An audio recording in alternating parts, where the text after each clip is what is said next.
Hello YouTube, my name is William Thrower. I'm back again. Today I would like to discuss the benefits of hemp and marijuana and why they should be fully legal nationwide. First of all, you need to understand that America was literally founded on hemp and marijuana. The sails on the British ships that brought the first tourists to America from England were made of hemp, and they had to be made of hemp because cotton deteriorates when exposed to sea salt air, whereas hemp does not. So the fact that they had to be made of hemp is significant. Also, from 1631 to the early 1800s, Americans were allowed to pay their taxes in hemp.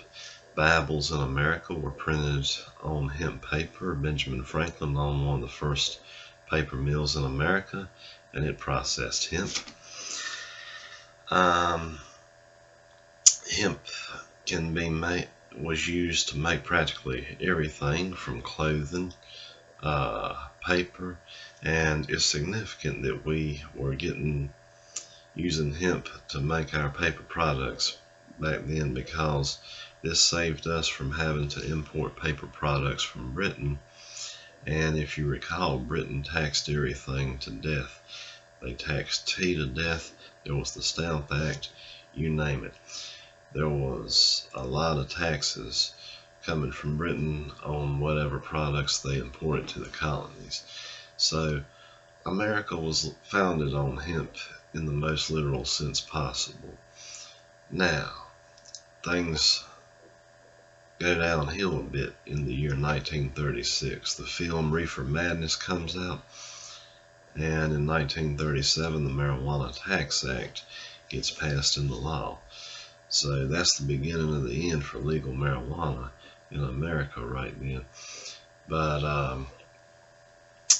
marijuana has a great deal of medical benefits. It is used to treat PTSD. I have read in numerous sources that it can be used to literally get people off opiates and help former alcoholics recover. So marijuana can be very instrumental in helping to get people off drugs. But you see, they don't want to get people off drugs. What they want to do is they want to arrest people for drug abuse and put them in prison and use them to work for little or nothing to enrich the corporation. It's all about the structure of the duopoly. Basically, instead of exporting labor to China, they'll just export it to American prisons and let the prisoners do the labor for very little money, certainly not a living wage. And a whole lot of those prisoners are going to end up having to pay money back to the federal government when they leave prison anyway, for their room and board and food and all that stuff. So that's no good. Let's see here. And it is the versatility of hemp, basically, why it's illegal today to a large extent. You see, ever since the American Revolution, we've had oil, we've had plastic, we've had all these things. A lot of them can be made out of hemp. In the case of oil and gas, you can run a car on hemp oil. We could have biodiesel cars that emit zero emissions that run on hemp oil. And we could do away with oil and gas altogether. But of course, the oil and gas industry is one of the big enemies of hemp and marijuana, because they know that it could literally send them out of business. And it could cost a lot of people their jobs. It could cause a lot of wealth to be lost in shareholder value in those companies or whatever. But you know what else it could do? It could save the environment. It could build a new economy. It could create products that emit zero pollution. It can do all those things. So in the long run, legalizing hemp and marijuana is the way to go. And I'm not just in favor of legalizing hemp and marijuana.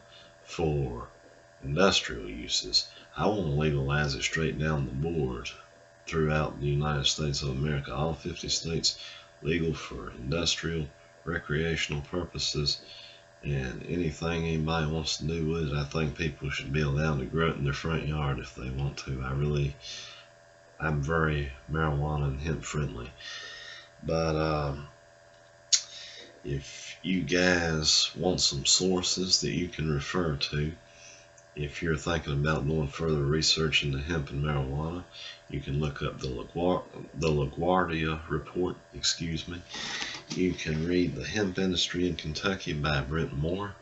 You can read The Emperor Wears No Clothes, Hemp and the Marijuana Conspiracy by Jack Herer, Herer.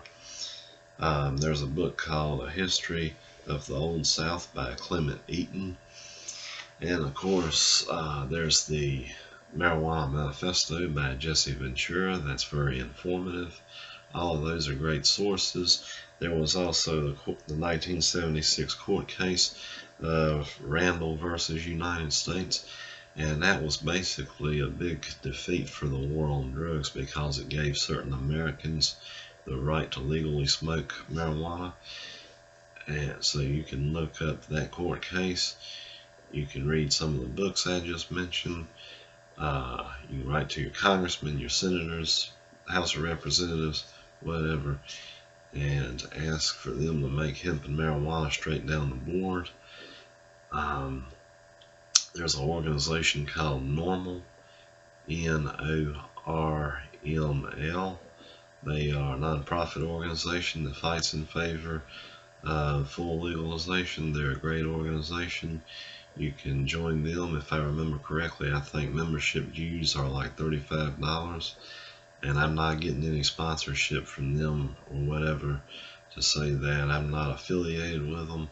I'm not even a member of NORML myself. I also don't smoke marijuana or anything like that. I'm just trying to promote NORML and marijuana in general because I think it's a great idea, and it's something that if you want to get on board with it, I think it's wonderful. And that's about all I have to say. Please like, comment, subscribe down below, and I'll see you next time. I got a lot of videos coming on a variety of subjects. I'm planning to post videos on current events, philosophy, history, and any number of other subjects that come to mind. So if you have any interest in any of those areas, please do like, comment, subscribe, give me a thumbs up, and I'll see you next time.